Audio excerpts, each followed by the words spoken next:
ఎవరైనా ఈ channel subscribe చేసుకోకపోతే తప్పకుండా సబ్స్క్రైబ్ చేసుకుని ప్రతిరోజు వచ్చేటువంటి వాక్యాలు జ్ఞాన సంగతులు వీరు నేర్చుకోవాల్సిందిగా అందరినీ కోరుతున్నాను. విషయంలోకి వెళితే ఒకేసారి ఇద్దరు మత విద్వేషకుల మీద కేసు నమోదైంది. ఇద్దరు మత విద్వేషకుల మీద ఒకేసారి కేసు నమోదైంది. ఒకరి మీద పెద్దాపురంలో కేసు నమోదైతే మరొకరి మీద పాడేరు ప్రాంతంలో కేసు నమోదైంది. సో ఇతగాడు ఆల్రెడీ జైల్లో ఉన్నాడు, ఇతగాడు ఇంకా జైల్లోకి వెళ్ళలేదు. సో దీని గురించి మాట్లాడుకుంటే మొట్టమొదటిగా ఈ వ్యక్తి ఎవరైతే ఉన్నారో అభినయ్ దర్శన్ అనే వ్యక్తి ప్రవీణ్ పాడల్ గారు చనిపోయిన తర్వాత వెలుగులోకి వచ్చాడు. అంతకు ముందు కూడా ఉన్నాడు. ఏవో అరాకొర వీడియోలు చేసుకుంటూ అరాకొర మీటింగులకు పోతూ తనకు నచ్చింది ఏదో చెప్పుకుంటూ పోయేవాడు. సినిమా హీరోలాగా బిల్డప్లు కొట్టుకుంటూ తిరిగేవాడు. ఆ తర్వాత ప్రవీణ్ పాడల్ గారి మరణం తర్వాత ఇతను సడన్గా వెలుగులోకి వచ్చి సమాజాన్ని ఉద్ధరించే విధంగా మాట్లాడుతూ రెచ్చగొట్టే వ్యాఖ్యలు చేస్తూ నేను ఇప్పుడు ఏదో ప్రపంచాన్ని బాగు చేయడానికి వచ్చిన అవతార పురుషుని అన్నట్టు చెప్పుకుంటూ ఇతనితో పాటు కొంతమంది తోడు దొంగలు ఉన్నారు, ఇంకా వాళ్ళు కూడా త్వరలో బయట పడతారు. మణిపూర్ ఘటన గురించి ఇవన్నిటి గురించి మాట్లాడుకుంటూ మేము ప్రజలను ఏదో చేయబోతున్నాం, ప్రజలకు ఏదో మేలు చేయబోతున్నాం అన్నట్టు బిల్డప్లు ఇచ్చారు. ఇలాగా చాలా సంవత్సరాలుగా నేను చెప్పుకుంటూ వస్తున్నాను. మీ అందరికీ తెలుసు, యోహాను గారు రాసిన మొదటి పత్రిక 4వ అధ్యాయం 1వ వచనంలో అనేకులైన అబద్ధ ప్రవక్తలు లోకలకు బయలువెళ్ళారని 2000 సంవత్సరాల క్రిందటే ఒక వార్నింగ్ ఇచ్చాడు క్రిస్టియన్ సొసైటీకి అపోస్తలుడైన యోహాను. ఇన్ని సంవత్సరాలు అవుతున్నా కూడా వాళ్ళు పెరుగుతూ వస్తారా తరుగుతూ పోతారా అనే ఆలోచన విధానం మనలో లేకపోవటం వల్ల అనేకులైన అబద్ధ ప్రవక్తలు లోకంలోనికి బయలువెళ్ళి ఉన్నారు అని ఆనాడే చెప్పబడితే ఆ దుష్టుని యొక్క సంతానం ఇంకా పెరిగి వృద్ధవుతారు తప్ప ఎందుకు తగ్గిపోతారు అనే కనీస జ్ఞానం లేకుండా అందరినీ గుడ్డిగా నమ్మడం వల్ల ప్రభువు మీద ఉన్న అపారమైన ప్రేమను బట్టి ప్రభు పేరట ఎవరొచ్చినా సరే వాళ్ళను ప్రేమించడం, నమ్మటం, గుడ్డిగా వెంబడించడం అనే ఒక్క బలహీనత వల్ల క్రైస్తవ్యంలో చాలామందిని ఇలాంటి వాళ్ళు మోసం చేస్తున్నారు. ఇక్కడ పాయింట్ ఏంటంటే ఇతగాడు ప్రవీణ్ పాగడాల్ గారు చనిపోయినప్పుడు ఏదో నేను పోరాడుతున్నాను అన్నట్టుగా బిల్డప్ ఇచ్చి ఆ తర్వాత ఎవరో హైందవ సమాజానికి చెందినటువంటి యాక్టర్ రాజ్ అనుకుంటా వాళ్ళు ఫోన్ చేస్తే ఆ ఫోన్ నిజమే అనుకొని వాళ్ళ ట్రాప్లో పడిపోయి మొత్తం అంతా కక్కేశాడు. ఆ వీడియోలన్నీ బయటకు వచ్చేసి ఇతని నిజస్వరూపం అప్పుడే క్రిస్టియన్ సొసైటీకి అర్థమై ఉండాలి. కానీ చాలామంది అర్థం చేసుకోవాలా. ఇతను మాట్లాడిన మాటలు ఎంత నీచంగా ఉన్నాయో, ఎంత హేయంగా ఉన్నాయో, డబుల్ స్టాండ్ మీద ఎలా ఉన్నాడో ఆ రోజే అర్థం చేసుకోవాలి. అర్థం చేసుకోలేకపోయారు. ఆ తర్వాత ఇతగాడేదో పార్టీ పెట్టానని, ఆ పార్టీకి ఫండ్ కావాలని రోజు మిమ్మల్ని మాయ చేస్తూ మోసగిస్తూ ఎస్పీ గారు ప్రెస్ మీట్ పెట్టి మాట్లాడుతూ చెప్పారు. సో అది కూడా మనకి తెలిసిన అతను ప్రతి month around 70 to 1 lakh rupees వరకు అతనికి ఫైనాన్షియల్గా సపోర్ట్ కూడా వస్తుంది. నుంచి ₹1,00,000 నెలకి పంపిస్తున్నారట ఇతని పార్టీకి ఫండ్. ఎవరు పంపిస్తున్నారు? క్రైస్తవులు పంపిస్తున్నారు.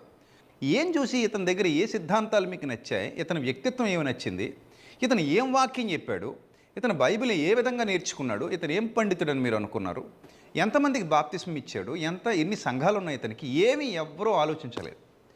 ఇతన్ని వెంబడించడంలో గుడ్డిగా వెళ్ళారు.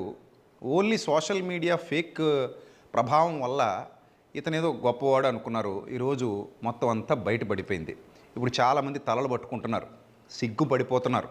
పోస్టులు పెట్టిన వాళ్ళు, పరామర్శించడానికి వెళ్ళిన వాళ్ళు, డబ్బులు పంపించిన వాళ్ళు అందరూ సిగ్గుపడిపోయి మళ్ళీ సోషల్ మీడియా వేదికగా క్షమాపణలు కోరుతూ మేము మోసపోయాం మమ్మల్ని మన్నించండి అనేవాళ్ళు, మేము మోసపోయాం మమ్మల్ని క్షమించండి అనేవాళ్ళు, మేము నమ్మాం ఇతన్ని అని ఆ ఏరియాలో ఉన్న పాడేరు పరిసర ప్రాంత ప్రజలు ఇంకా చాలామంది ఇప్పుడు బాధపడుతున్నారు, చింతిస్తున్నారు. అసలు ఒక వీడియో బయటకు వచ్చింది అన్నప్పుడే మన విజ్ఞత వివేకం పనిచేయాలి. ఆ వీడియో ఏ రోజైతే ఈరోజు ఘటన జరిగిందని చెప్తున్నారో ఆ రోజు మధ్యాహ్నం 3 గంటలకే మా దగ్గరకు వచ్చింది. చాలామంది పంపించారు, సార్ ఇలా జరిగిందట సార్ అని. నేను ఇమ్మీడియట్గా వెంటనే చెప్పాను. ఈ వీడియో చూస్తున్న వాళ్ళందరికీ తెలుసు, నేను ఎవరితో అయితే మాట్లాడానో వాళ్ళందరికీ తెలుసు, అందులో పెద్దలు కూడా కొంతమంది ఉన్నారు, వాళ్ళందరికీ చెప్పాను ఇమ్మీడియట్గా. ఇది ఫేక్ వీడియోలాగా నాకు అనిపిస్తుంది, ఇదంతా స్క్రిప్టెడ్ ఇది. ఎందుకంటే అతనుకున్న విగ్గు ఊడిపోలేదు, తలలోంచి బ్లడ్ వస్తుంది, అంత గట్టి దెబ్బ తగిలితే ఆ విగ్గు ఊడిపోద్ది కదా, విగ్గు ఊడిపోలేదు. అలాగే ఇతను బట్టలు చింపుకున్నాడు తప్ప ఒంటి మీద రక్తం పోసుకున్నట్టుంది తప్ప అదేమి బయటికి చిమ్మినట్టుగాను దెబ్బల వల్ల వస్తున్నట్టుగాను లేదు అని ఆ రోజే నేను చెప్పాను. సో చాలామంది కంగారు పడ్డారు, నిజం అనుకున్నారు, అయిపోయింది, మొత్తం అంతా బయటకు వచ్చేసింది, అన్ని విషయాలు బయటకు వచ్చేసాయి. అయినా కూడా ఈ సదరు వ్యక్తి ప్రవీణ్ పాడాల గారికి ఎలాగైతే జరిగిందో నాకు అలాగే జరగబోతుంది, ఆ రోజు నాతో పాటు ఉన్న వాళ్ళే అభినయ దర్శన్ ఇదంతా చేశాడని అనొచ్చు. ఇంత నిస్సిగ్గుగా, ఇంత భయంకరంగా ఈ వ్యక్తి మాట్లాడడం. గతంలో ప్రవీణ్ పగడాల విషయంలో జరిగినట్టే మరలా ఇప్పుడు నా మీద జరుగుతుంది. ఇది కంటిన్యూస్గా ఒక వర్గానికి చెందిన వాళ్ళ మీదనే, అది కూడా స్వార్థికుల మీదనే జరగటం అనేది చాలా బాధాకరమని నేను అంటాను. నాతో ఉన్న వాళ్ళు చెప్పినా సరే, ఏ ఎవిడెన్స్లు బయటికి తీసినా సరే, ప్రవీణ్ పగడాల విషయంలో సీసీ ఫుటేజ్లే తీశారు. నేను ప్రజలందరికీ చెప్పాలనుకుంటుంది ఒకటే, ఇది నేనే చేయించినానని చెప్పినా, ఇది ఫేక్ అన్నా, ఇది డ్రామా అన్నా, నేనే పొడుచుకున్నాను అని చెప్పినా, అన్నిటికంటే ఘోరాతి ఘోరమైనటువంటి విషయం ఏంటంటే జై శ్రీరామ్ అన్నారంట ఆ కొట్టడానికి వచ్చిన వాళ్ళు.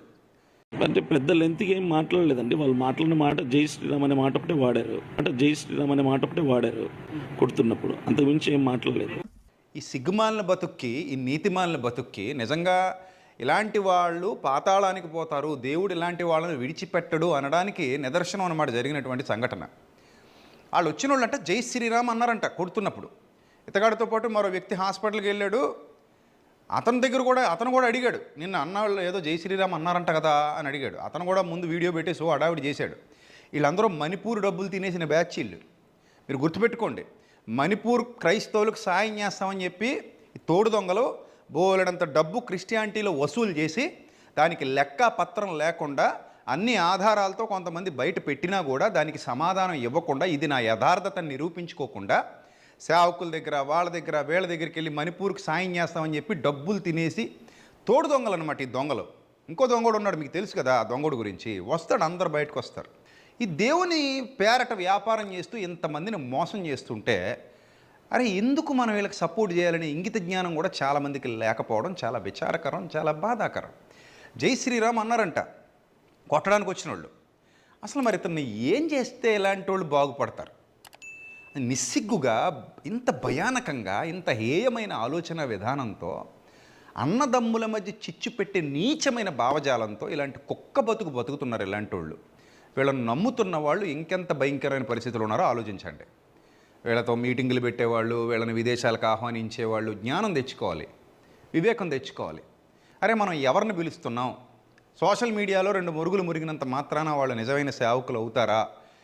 మిమ్మును బట్టే కదా నా నామం అన్యుల మధ్యలో దూషింపబడుతుందన్న వాక్యం వీళ్ళ విషయంలో నెరవేరుతుంది కదా. కనీస జ్ఞానం ఉండాలి. చాలామందికి అది లేకపోయా. సరే, ఈ కథ ముగిసిపోయింది, అందరికీ కళ్ళు తెరుచుకున్నాయి. రేపొద్దున మళ్ళీ ఇతగాడికి తెలుసు, క్రిస్టియానిటీలోని ఒక బలహీనత తెలుసు, నేను మారిపోయాను, మారు మనసు పొందేశాను, నన్ను క్షమించేయండి, నేను కొత్తగా జన్మించేశాను, కొత్త బతుకు బతికేస్తానంటే మళ్ళీ నమ్మేస్తారు. ఇస్కరియోతు యోధ పశ్చాత్తాపాన్ని దేవుడు కన్సిడర్ చేయలేదు, గుర్తుపెట్టుకోండి. ఏసావు మారు మనసు పొందగోరినా అవకాశం దొరకలేదు అని రాయబడింది. అంటే ఇలాంటి భ్రష్టత్వంలోకి, ఇలాంటి నీచమైన బ్రతికితే ఇలాంటి ఇస్కరియోతు యోధాలని, ఇలాంటి ఏసావుల్ని, ఇలాంటి కయ్యనుల్ని క్షమించరు దేవుడు. క్షమించే అవకాశం ఉండదు, క్షమించే ఛాన్స్ ఉండదు. కాబట్టి ఆలోచన చేయండి ఒకసారి. మళ్ళీ కొన్నాళ్ళ తర్వాత సింహం గాయపడుద్ది, వెనక నుంచి వస్తుంది, ముందు నుంచి వస్తుంది అని పనికిమాలిన సోది కబుర్లు అని చెప్పి మళ్ళీ వస్తారు. ఏముంది ఆదాయ మార్గం? మీరే కదా 70,000 1,00,000 రూపాయలు మోసగాళ్ళకు పంపించే వాళ్ళు ఉన్నప్పుడు ఆవిడెవరో 3 లక్షలు పార్టీ ఫండ్ ఇచ్చేసిందంట. కనీసం ఆలోచించకుండా వీళ్ళ బ్యాక్గ్రౌండ్ ఏంటి, ఏం చేశారు, ఏం చేస్తున్నారు, వీళ్ళు ఎలా ఉన్నారు, వీళ్ళ వ్యక్తిత్వం ఏంటి, ఏమీ ఆలోచించేది లేదు. ఇంకా సోషల్ మీడియాలో వీడియో రావడం, లైక్ కొట్టేయడం, నమ్మేయడం, షేర్ చేసేయడం, అయ్యో బాబోయ్ అనేయడం. సో ఇకనైనా కళ్ళు తెరుచుకోండి. మళ్ళీ డ్రామాలు మొదలెట్టిన ముక్త కంఠంతో ఖండించండి. అందరూ ఒక్క తాటి మీదకి రండి. ఇది మీ యథార్థతను రుజువు చేసుకునే సమయం. ఇప్పుడు బండి సంజయ్ గారి కుమారుడు ఫోక్సో కేసులో అరెస్ట్ అయ్యాడు.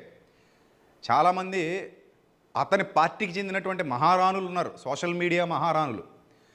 వాళ్ళు ఎవరో అతనికి వ్యతిరేకంగా ఒక మాట కూడా మాట్లాడలా, కోర్టులో ఉంది చూసుకుంటారని చెప్పారు కబుర్లు. అదే ఇలాంటివి ఏమైనా జరిగితే ముందుకొచ్చి మాట్లాడేస్తారు. ఆ బన్న వివాదం ఏదో వచ్చింది, మాట్లాడేశారు, అతని మీద పడిపోయారు అందరూ. కానీ ఎవరు ముందుకు రాలా. కానీ ఈరోజు క్రిస్టియానిటీలో చాలామంది సేవకులు కానివ్వండి, యథార్థవంతులు కానివ్వండి, పెద్దలు కానివ్వండి, వాళ్ళ సోషల్ మీడియా వేదికగా వాళ్ళ ఛానల్స్లో ఇతగాడిని ఖండించారు. అది నేను చాలా సంతోషిస్తున్నటువంటి విషయం, హర్షించదగినటువంటి విషయం. అరే ఆ సోషల్ రెస్పాన్సిబిలిటీ ఉండాలి, ఆ బాధ్యతాయుతమైన ఆలోచన విధానం ఉండాలి. దేవుని పిల్లలు అంటే పక్షపాతం లేనివారు అన్నట్టుగా ఉండాలి.